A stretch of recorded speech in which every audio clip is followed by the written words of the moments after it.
Orthotic treatment in case of weak dorsiflexors and plantar flexors.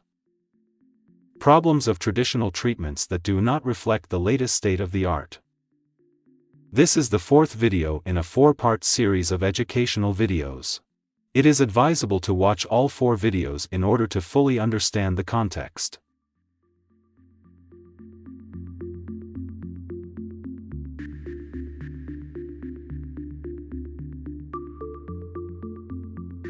Chapter 4.1. Inadequate types of FIORs to use in case of weak dorsiflexors and plantar flexors.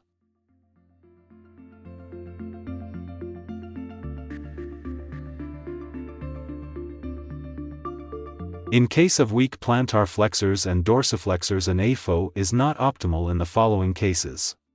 If there is no dorsiflexion stop, because the forefoot lever can't be activated.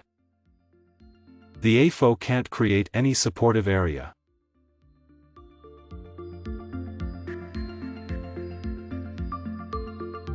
With this wrongly prescribed type of FIOR, the body's center of gravity can only be held in an unstable and unphysiological position, balanced exactly above the pivot point of the system ankle joint. A forward shift of the body weight would lead to a fall. If it is designed with a posterior shell and a plantar flexion stop, because it encourages the user to hyperextend the knee even more against the resistance, to stabilize the knee in order to achieve a secure stance.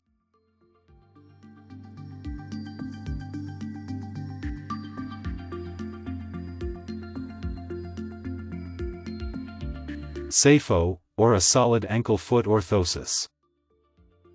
A SAFO is not a state-of-the-art treatment. Due to its rigid design, it activates the forefoot lever and creates a supportive area. However, it blocks the dynamic of the ankle joint. A forward shift of the body weight results in the lift of the heel and an unstable stance.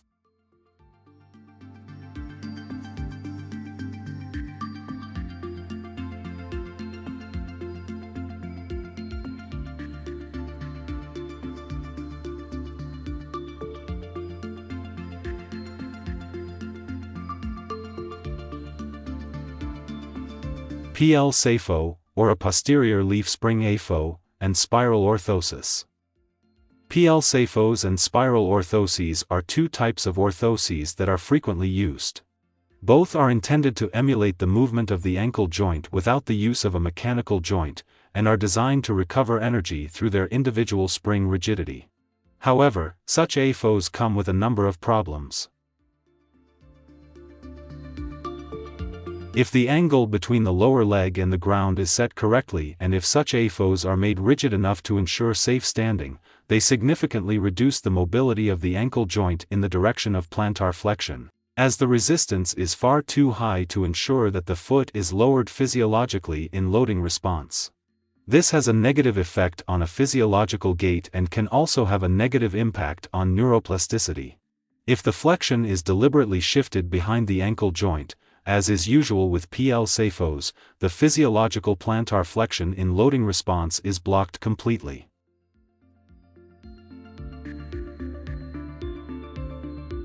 If such FIORs are flexible enough to allow for sufficient mobility in the direction of plantar flexion, they are far too weak to ensure a secure stance.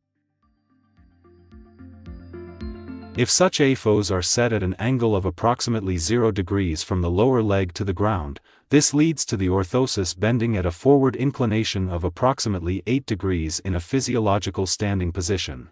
This preload provides increased resistance for safer standing and a greater restoring force when walking. However, this results in the negative side effect that such FIORs generate undesirable pressure in the direction of knee extension when standing. This can lead to a hyperextension of the knee.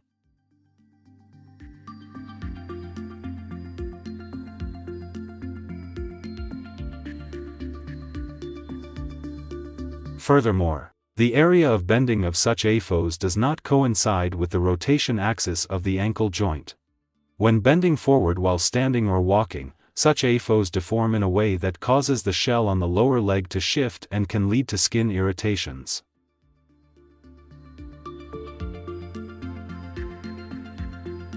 Chapter 4.2. Problems of conventional aids, such as crutches or walkers. Unfortunately, the use of crutches or walkers is still recommended and prescribed far too often, while the disadvantages of these conventional medical devices, and the advantages of using a state-of-the-art orthosis as an option of treatment, are not yet sufficiently known.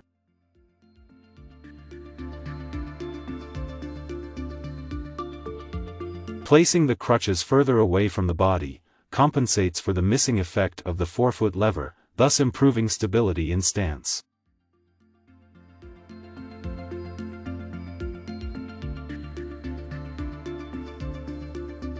Pushing the walker further away also compensates for the missing effect of forefoot lever, thus improving stability in stance.